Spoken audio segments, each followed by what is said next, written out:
TV from this side. There's another TV to the right. On the right side.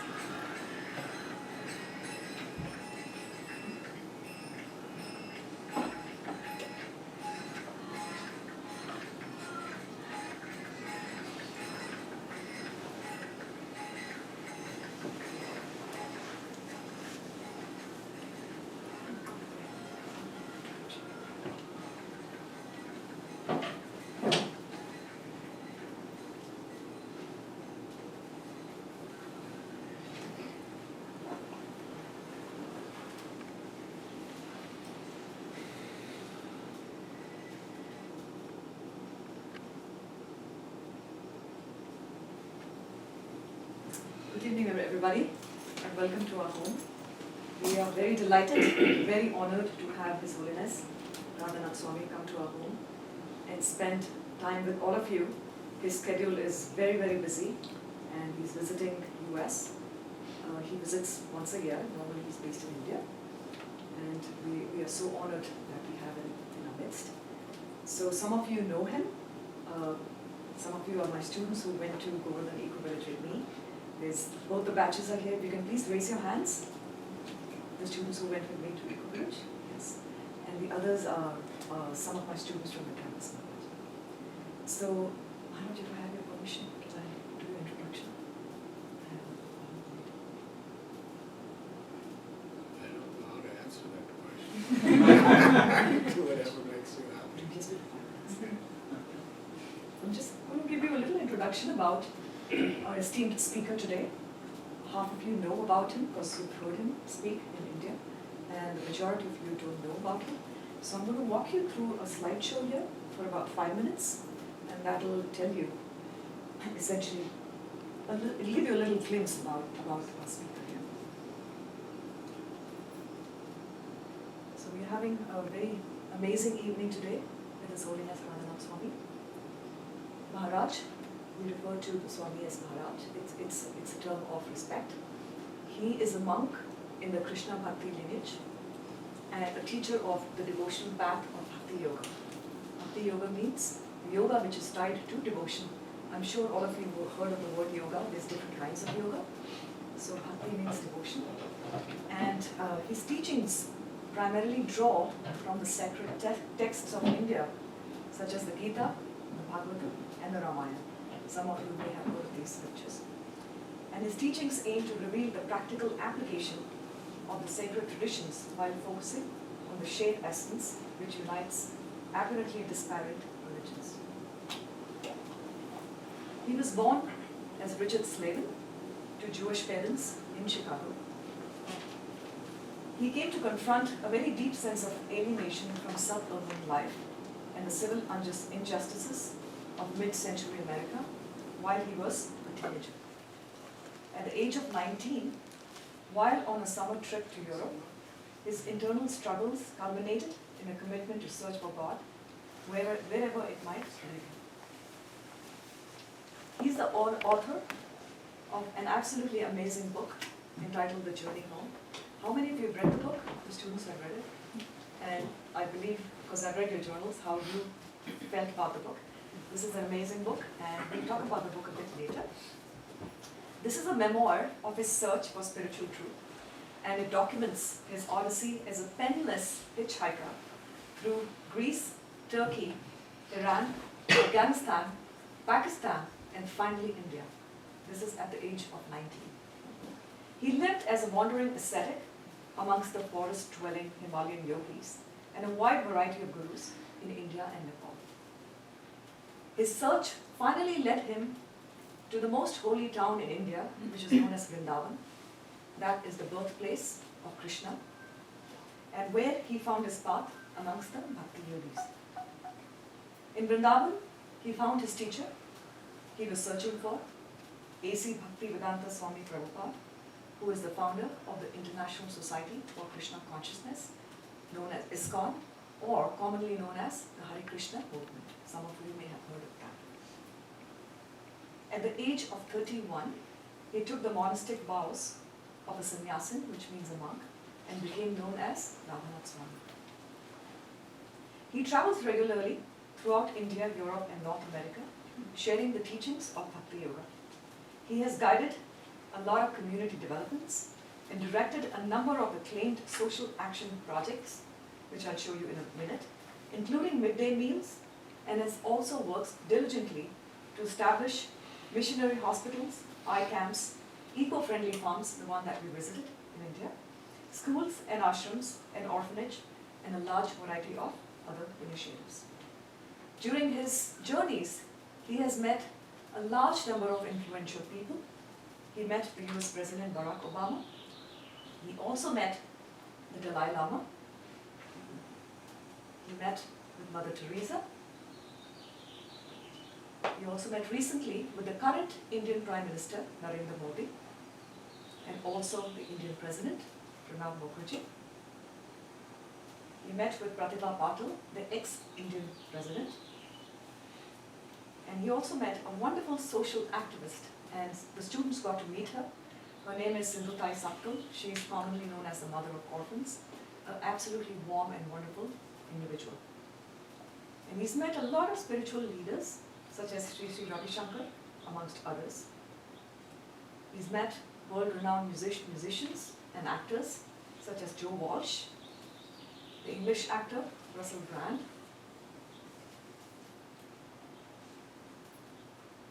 and Forrest Whitaker, who's an American actor. Some of you may have seen his movies. And of course, in the UK, he was invited to speak with the members at the Parliament, the members, the House of Commons and the House of Lords. He was also invited to speak with the HSBC bankers in UK. He's also involved extensively in the university programs. He has conducted a debate entitled East Meets West in Princeton University.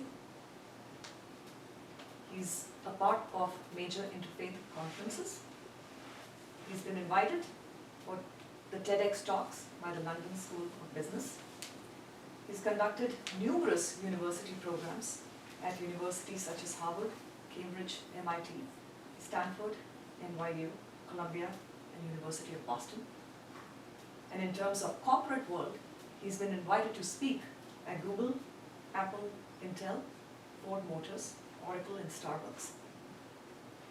And of course, right now, he's very popular in the yoga community, and I can see some of the yoga people here, so you may want to have to speak with him later. And he's also involved with a large number of humanitarian efforts. I'll just show you some of the slides here. The Midday Meal Project in India serves more than 250,000 meals to children every single day. These are the midday meals plan.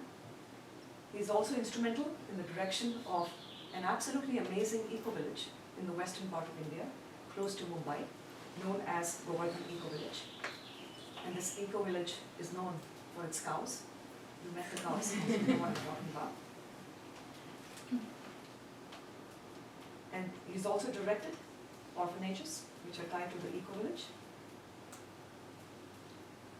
Under his auspices, there is also a hospice project in Vrindavan, the holy town in Vrindavan. There's a large number of eye camps which are organized under his direction, again in a place close to Vrindavan. He's instrumental in the establishment of a very unique hospital in Mumbai, known as Bhaktivedanta Hospital. Several of you have visited that hospital, so you know how unique that is, because it doesn't tend to the body, it actually tends to the spirit as well, which is a very unique feature of that particular hospital. And then he's involved in schools. This is a school known as Gopal's Garden in Mumbai, where the kids get both material and spiritual education. And finally, he's also involved with a large number of rural projects, giving power to the farmers to be able to tend to themselves. So this is Radhanath Swami. Please join me in giving him a very warm welcome.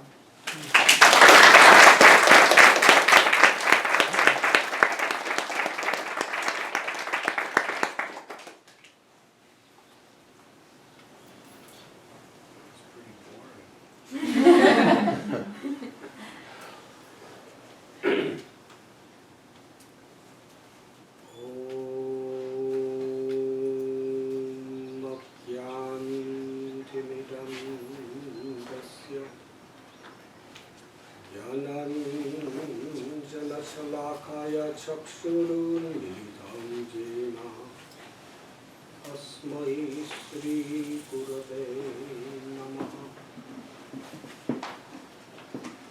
नमः ॐ विष्णुपदाय कृष्णपृष्ठाय भूतले श्रीमते भक्तिवेदान्त स्वामिनिति नामिने। नमस्ते सरस्वती देवे गौरवाणी प्रचारिणे निर्विशेष शून्यवादी सत्यदेशधारिणे। हे कृष्णा करुणा सिंधु दीनबंधु जगत्पते गोपेशा गोपिका कांता राधा कांत नमोस्तुते। तप्त कंचन गौरांगी राधे वृंदावनेश्वरी वृषभानुसुते देवी प्रणमामि हरिप्रिये। श्री कृष्ण चैतन्य प्रभु नित्यानंद श्री अद्वैत गदाधर शिवासदि गौर भक्तवृंद। हरे कृष्ण कृष्ण कृष्ण हरे हरे हरे राम राम राम हरे हरे।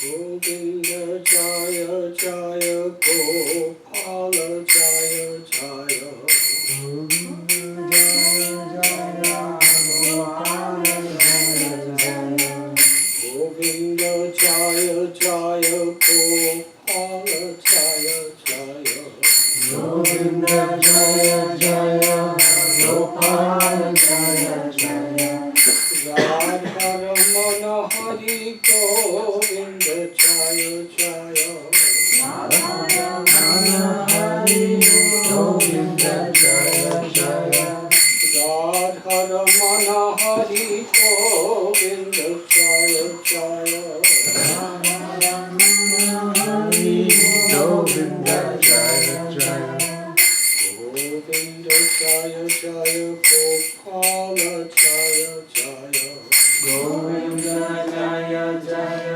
गोपाल जय जय गोविंद जय जय गोपाल जय जय गोविंद जय जय गोपाल जय जय राधा रमण हरि गोविंद जय जय राधा रमण हरि गोविंद जय जय गोविंद जय जय गोपाल जय जय गोविंद जय जय गोपाल जय जय राधा रमण हरि गोविंद जय जय राधा रमण हरि गोविंद जय जय कृष्ण हरे Krishna Krishna Krishna Hare Hare Hare Rama Hari Rama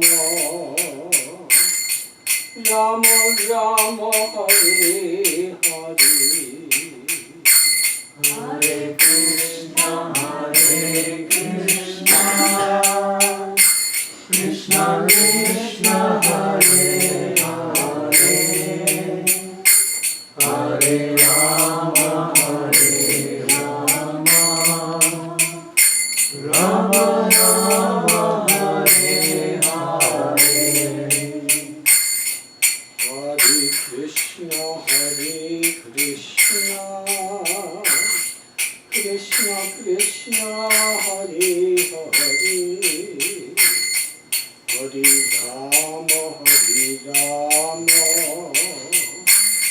Rama Rama Rama Hare Hare Hare Krishna Krishna Krishna Hare Hare Hare Rama Rama Rama Hare Hare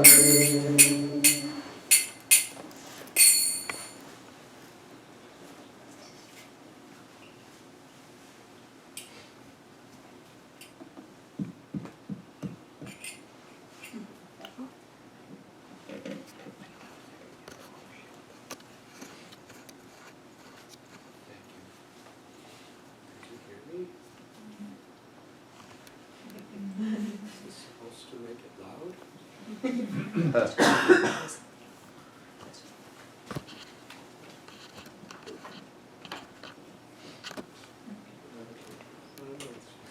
Turn the volume up.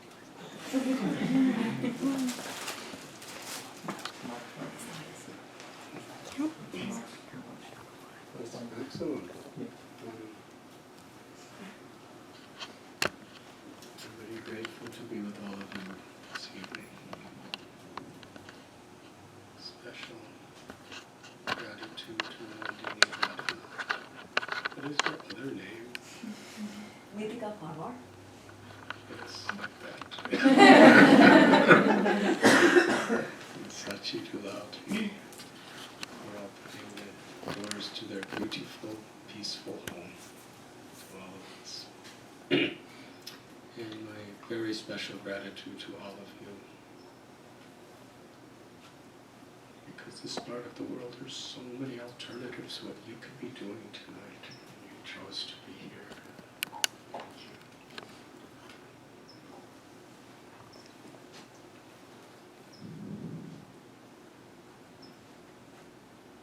I was asked to speak something about the environment and the root cause of pollution. Is that a good subject? It reminds me of an event that took place some years ago.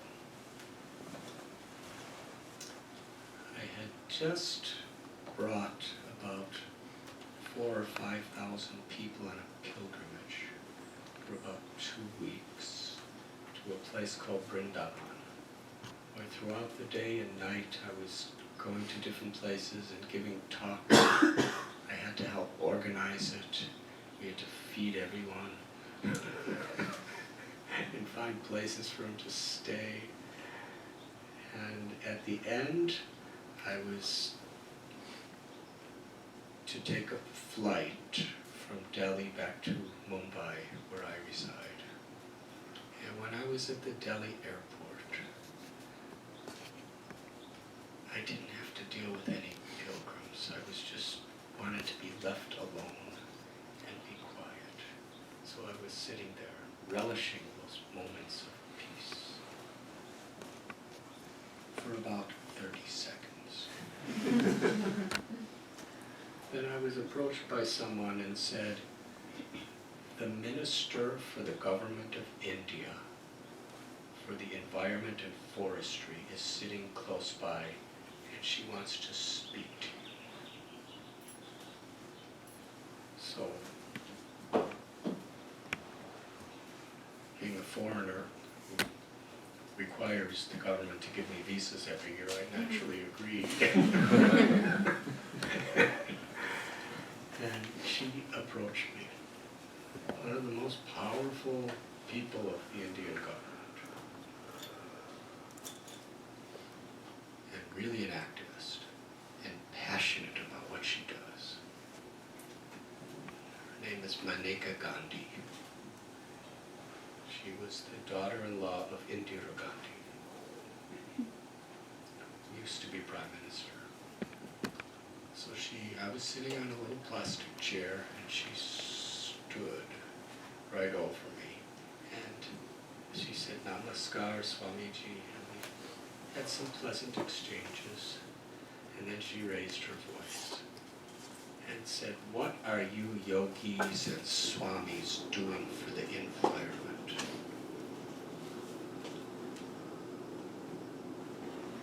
You're sitting and meditating and chanting mantras and praying and doing pujas, and the rivers are so polluted, tens and thousands of times beyond what's safe, and hundreds of millions of people are drinking that water and bathing in that water, and the air is polluted and the land is polluted." She went on and on. Said, "What are you doing for the environment?" So I said, "Please have a seat." She sat down, and I expressed to her my thoughts. I said, if a body has a blood disease, and that blood disease is causing symptoms such as boils and rashes, then it's necessary to treat the symptoms. But unless you treat the cause of the disease, however many symptoms you treat, it's going to come again and again and again. So what is the cause of the pollution of the environment? It is the pollution of the human heart. Ralph Waldo Emerson, he wrote that the reason why the society is so crippled socially, there's so much frustration, so much pollution, and people are, it's like in heaps, is because human beings are disconnected from their own selves. Because we're disconnected from our own true self, the heart has become so polluted with greed, with arrogance, with limitless selfishness.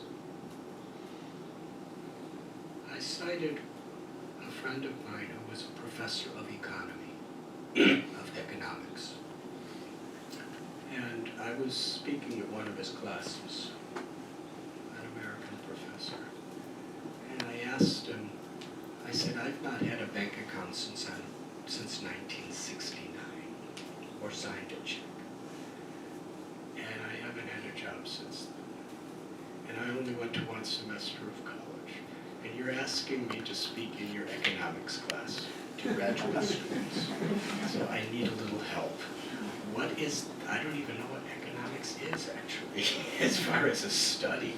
I said, what is the study of economics?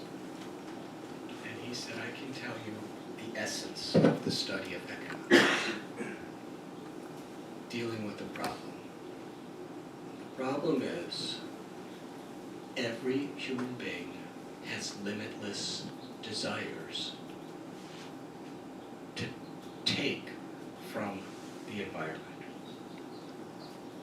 the resources. And there's only a limited amount of resources. That's economics. So I thought that was really spiritual, actually.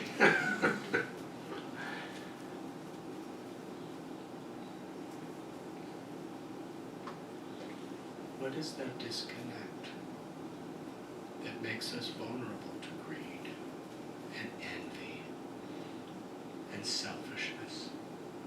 And when we have those things and when they get frustrated, we become very angry.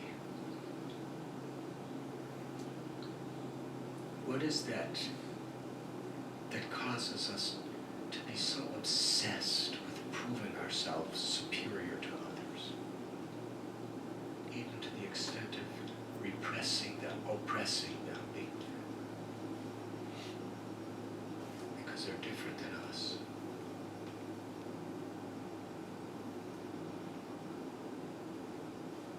Unless we clean the ecology of our hearts, even if we clean every river and every ocean and every piece of ground in the whole sky, it's just a matter of time we'll all be polluted again.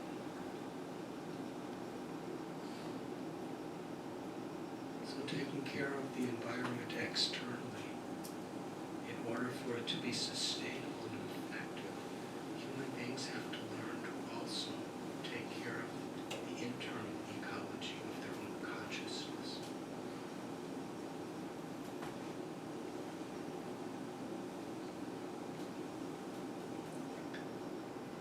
Things could give some pleasure to the mind and senses, but things can never give fulfillment to the heart. Only love can touch the heart. To give love, to receive love.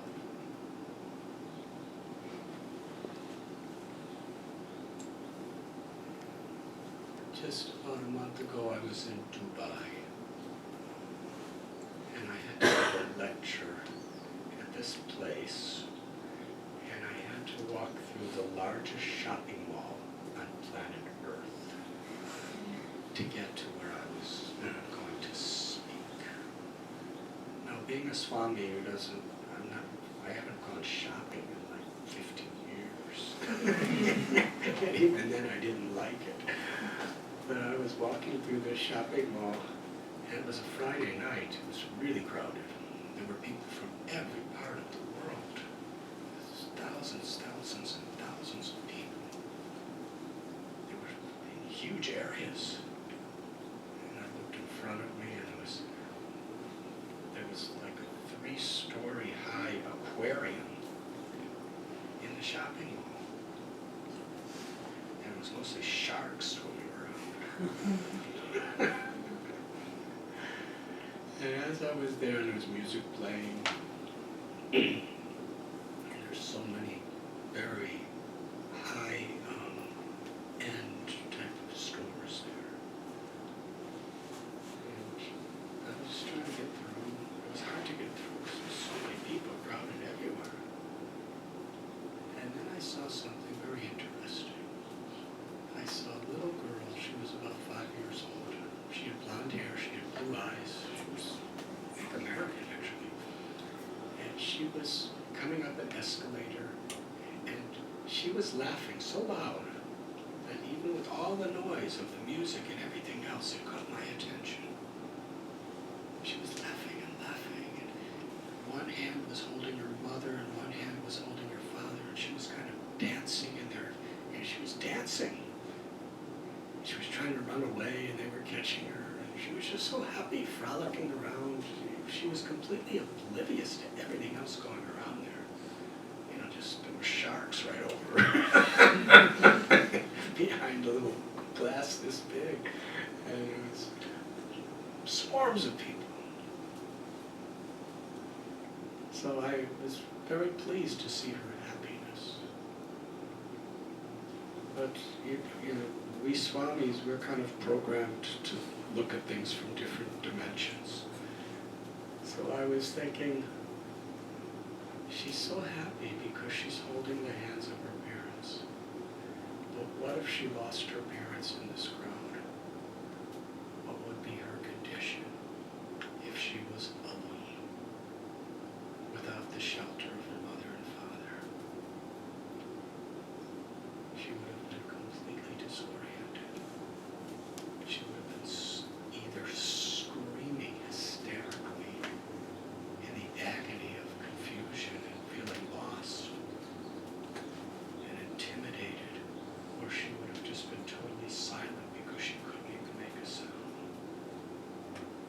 what's the difference between a completely blissful child and a completely miserable child?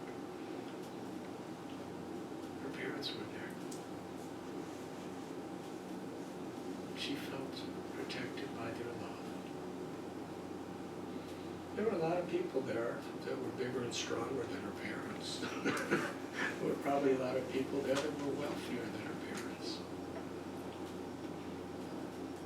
But she wasn't finding, her heart was not finding that fulfillment because her parents loved her.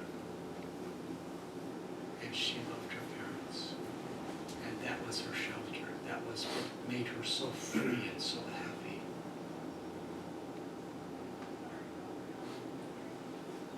In a few days is the 4th of July. It's Independence Day. It's the day when we celebrate freedom. But really, what is freedom? Of course, we all want and we're willing to, nations are willing to fight and die for political and social freedom.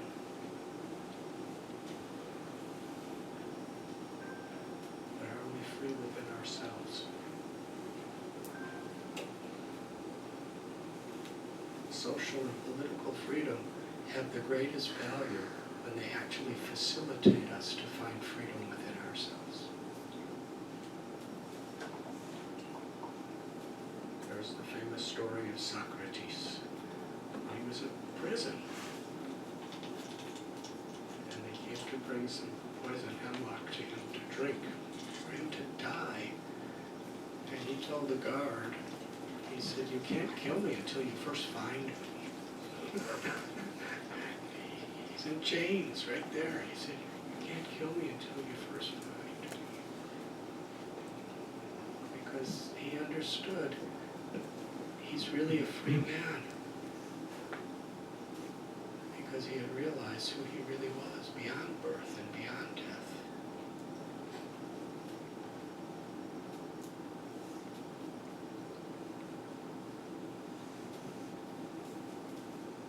An evolved human society is one where we love people and use things. Use things to express our love for people. But unfortunately, the influences of the world are so much to induce people to love things and use people to get them and keep them. That's a pollution. It's due to a disconnect.